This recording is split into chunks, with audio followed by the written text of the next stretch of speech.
Good morning विद्यार्थी मित्रों, आज हम पुनरावर्तन में व्याकरण के प्रश्नों की चर्चा करेंगे। तो विद्यार्थी मित्रों, हमारी इकाई 3 कुत्ते की वफादारी का अभ्यास का तीसरा प्रश्न, शब्दों को शब्दकोश के क्रम में रखिए। तो विद्यार्थी मित्रों, यहाँ पर हमें शब्दकोश के क्रम में लिखना है।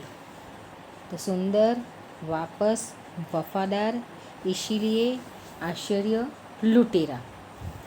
तो पहले कौन सा शब्द आएगा विद्यार्थी मित्रों?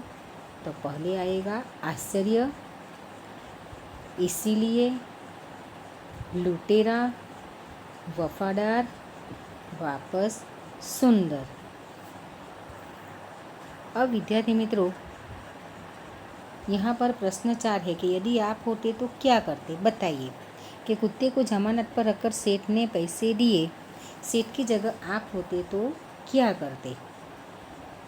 तो सेठ की जगह मैं होता तो शायद मैं भी यही करता, क्योंकि कुत्ता वफादार और उपयोगी प्राणी है, उसके बदले पैसे देना नुकसान नहीं है। और दूसरा प्रश्न है, लाखा ने कुत्ते को बेवफा समझ कर लाठी का प्रहार किया, लाखा की जगह आप होते तो उसके उत्तर में हम क्या लिखेंगे विद्यार्थी मित्रों? कि लाखा ने जो कदम उठाया वह जल्दबाजी में उठाया। मैं ऐसी भूल कभी न करता कि मैं लाखा की जगह होता तो मैं ऐसा नहीं करता। मैं कुत्ते को अपने पास आने देता और उसके गले की चिट्ठी अवश्य पढ़ता। कि मैं कुत्ते को अपने पास आने देता और कुत्ते की गले की चिट्ठी अवश्य पढ़ता। अब विद्यार्थी मित्र देखिए, हमारा प्रश्न 5, पढ़िए, हंसिए और सही शब्द लिखिए। यहाँ पर कोष्टक में विद्यार्थी मित्रों 2 शब्द लिखे गए हैं। तो राजा, राजी, यहाँ लिंग परिवर्तन किया है, लेकिन राजा का राजी नहीं, रानी आएगा, हमको लिखा गया है। दूसरा है ग्वाला, ग्वाली, तो ग्वाली की जगह क्या आएगा? ग्वाली। अभिनेता, अभिनेत्री, नेती, तो अभिनेत्री की जगह पर हम लिखेंगे अभिनेत्री। रानी, राणा, तो रानी के नीचे लिखेंगे राजा। शेरनी, शेरा, तो शेरा की जगह लिखेंगे शेर। अब सुनार, सोनारा, तो सोनारा की जगह पे क्या लिखेंगे? सुनारी। ऊँट, ऊँटी, तो ऊँटी की जगह पर लिखेंगे ऊँटनी। लुटेरा, लुटेरी, तो लुटेरा, लुटेरीन। बंजारा, बंजारी, बंजारा, बंजारीन। सेठ, सेठी, तो सेठी की जगह पर आएगा सेठ, सेठानी। तो लिखा विद्यार्थी मित्रों, यहाँ पर हमारी थोड़ी सी गलती हमें पीछे कर देती है। अब विद्यार्थी मित्रों देखिए, हमारा प्रश्न 3 के नीचे दिए गए वाक्यों में रेखांकित शब्द का लिंग परिवर्तन करके वाक्य फिर से लिखिए। जैसे, घोड़ा दौड़ रहा है, घोड़ी दौड़ रही है। तो विद्यार्थी मित्रों, यहाँ लिंग परिवर्तन किया है कि घोड़ा का क्या हो गई? घोड़ी, और बाद में पूरा स्त्रीलिंग में हमने वाक्य लिखा। उसी तरह पहला वाक्य है, सेठ ने कहा रुपये तो मैं दूंगा, तो अब क्या लिखेंगे? सेठ का सेठानी, सेठानी ने कहा रुपये तो मैं दूंगी। बंजारे को बहुत दुख हुआ, अब वाक्य लिखेंगे बंजारिन को बहुत दुख हुआ। ऊँट की पीठ पर सामान लदा है, ऊँटनी की पीठ पर सामान लदा है। गोदान में लड़का खेल रहा है, मैदान में लड़का खेल रहा है, मैदान में लड़की खेल रही है।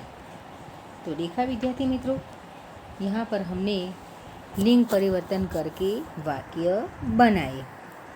और विद्यार्थी मित्रों देखा, हमारा प्रश्न 4 के बक्से में से लिंग आधारित शब्दों के जोड़े मिलाइए और उनका वाक्य में प्रयोग कीजिए। तो बक्से में हमें स्त्रीलिंग और पुल्लिंग शब्द दिए गए हैं, हमको उनकी जोड़ मिलानी है। एक जोड़ हमें दी गई है कि गाय बैल, और वाक्य में प्रयोग भी किया गया है कि गाय का दूध सेहत के लिए अच्छा है, और वाक्य प्रयोग बैल किसान का दोस्त है। अब देखिए, पहला शब्द शिष्य, और शिष्य का होता शिष्या। शिष्य गुरु की आज्ञा का पालन कर रहा है। शिष्या गुरु की आज्ञा का पालन कर रही है। नाग नागिन, नाग जहरीला है, नागिन जहरीली है। शिक्षक शिक्षिका, शिक्षक पढ़ा रहा है, शिक्षिका पढ़ा रही है। गाय बैल, गाय घास खा रही है, बैल घास खा रहा है। देव देवी, देव वरदान देते हैं, देवी वरदान देती है। घोड़ा घोड़ी, घोड़ा तेजी से दौड़ रहा है, घोड़ी तेजी से दौड़ रही है। विद्यार्थी मित्रों, अब हमारा प्रश्न 5, संज्ञा पहचानिए। सैनिक हमारे देश की रक्षा करते हैं। तो संज्ञा कौन सी है? सैनिक। तो सैनिक कौन सी संज्ञा है? जातिवाचक। हमें देश की प्रगति के बारे में सोचना चाहिए। तो देश संज्ञा है देश, और देश है जातिवाचक। गंगा भारत की प्रथम नदी है। तो यहाँ पर संज्ञा है नदी, जातिवाचक। यहाँ पर रेखांकित संज्ञा की गई है, और वह संज्ञा है जातिवाचक। अब देखिए विद्यार्थी मित्रों, भाषा सज्जता, उनमें देखिए कि नीचे दिए गए वाक्यों को पढ़िए, रेखांकित शब्दों को ध्यान से देखिए। पहला वाक्य, आशा विमान चलाती है। नर्मदा गुजरात की सबसे बड़ी नदी है। हिमालय भारत का सबसे ऊंचा पर्वत है। नीम गुणकारी पेड़ है। के उपयुक्त वाक्यों में रेखांकित शब्द आशा, नर्मदा, हिमालय और नीम किसी खास व्यक्ति, नदी, पर्वत और पेड़ का निर्देश करते हैं। कि जो यहाँ पर जो 4 वाक्य में 4 संज्ञा दी गई है, वो किसी खास व्यक्ति, नदी, पर्वत और पेड़ का निर्देश करती है। तो व्यक्तिवाचक संज्ञा की परिभाषा क्या होगी? कि किसी खास व्यक्ति, प्राणी या स्थान को सूचित करने वाली संज्ञा को व्यक्तिवाचक संज्ञा कहते हैं। अब देखिए विद्यार्थी मित्रों, यहाँ पर प्रश्न 1 दिया गया है कि निर्देशित शब्दों में से व्यक्तिवाचक संज्ञा के ऊपर राइट की निशानी कीजिए। तो विद्यार्थी मित्रों देखिए, यहाँ पर हमें संज्ञा दी गई है, तो हमें व्यक्तिवाचक संज्ञा पर करनी है राइट की निशानी। तो सैनिक आएगा नहीं। वीर सावरकर, हाँ, तो वीर सावरकर ये व्यक्तिवाचक संज्ञा है, तो उसके ऊपर हम राइट की निशानी करेंगे। मोहन, हाँ, मोहन व्यक्तिवाचक संज्ञा। देश नहीं आएगा, देश जातिवाचक संज्ञा है। गुजरात व्यक्तिवाचक संज्ञा है। गिरनार व्यक्तिवाचक संज्ञा है। नदी जातिवाचक संज्ञा है। पर्वत जातिवाचक संज्ञा है। तापी व्यक्तिवाचक संज्ञा है, और पेड़ जातिवाचक संज्ञा है।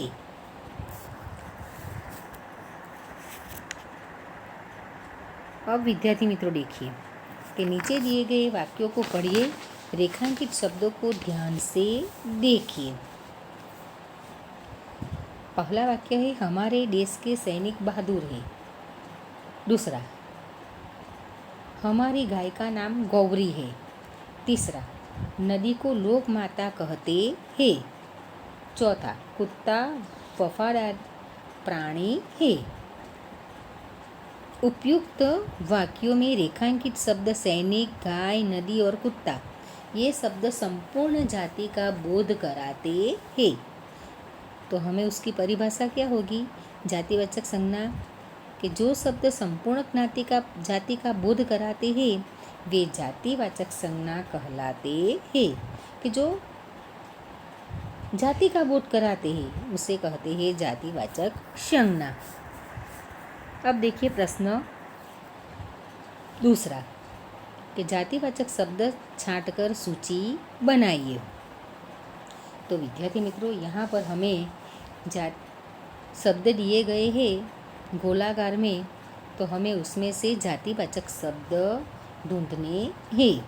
तो प्रगति जातिवाचक शब्द नहीं है, सुभाष चंद्र ये भी नहीं है, नदी जातिवाचक संज्ञा है, गाय जातिवाचक संज्ञा है, पेड़ जातिवाचक संज्ञा है, सुंदर जातिवाचक संज्ञा नहीं है, नीम जातिवाचक संज्ञा नहीं है, छात्र जातिवाचक संज्ञा है, पर्वत जातिवाचक संज्ञा है, लड़का जातिवाचक संज्ञा है।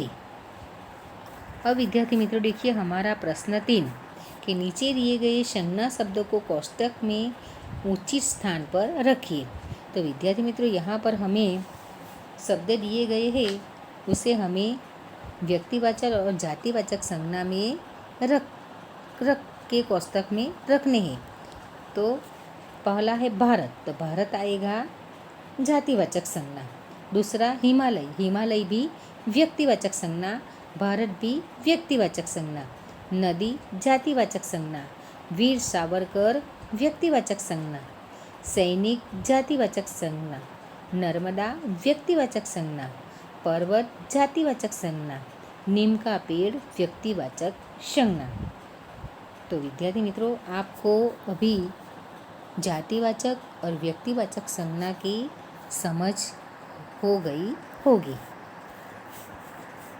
अब विद्यार्थी मित्र देखिए, हमें योग्यता विस्तार में पक्षियों की बोली दी गई है कि पशु पक्षी और जीव जंतु की। तो यहाँ पंछी का चहकना, मुर्गे का बांग देना, मक्खी का बिन बिनाना, कुत्ते का भौंकना, भेड़ का मिमियाना, घोड़े का हिन हिनना, भैंस का बरबाना, बिल्ली का म्याऊ म्याऊ करना, हाथी का चिंगाड़ना, मेढक का तर्राना, शेर का दहाड़ना, कौवे का काँव काँव करना, मोर का टहुकना, भौरे का गुंजन, गधे का रेकना, गाय का रंभाना, ऊँट का बलबलाना, बकरी का मिमियाना, चूहे का चू चू करना, सांप का फुफकारना, बंदर का गुरकिया करना, बाघ का घूराना।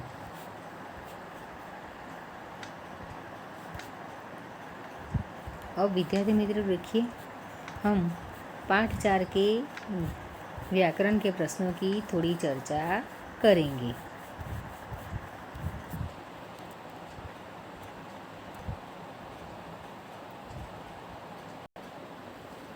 विद्यार्थी मित्रों, इसी प्रकार आपको अपनी बुक में जो भी व्याकरण के प्रश्न दिए गए हैं उसका बराबर अभ्यास करना है और एग्ज़ाम में लिखना है।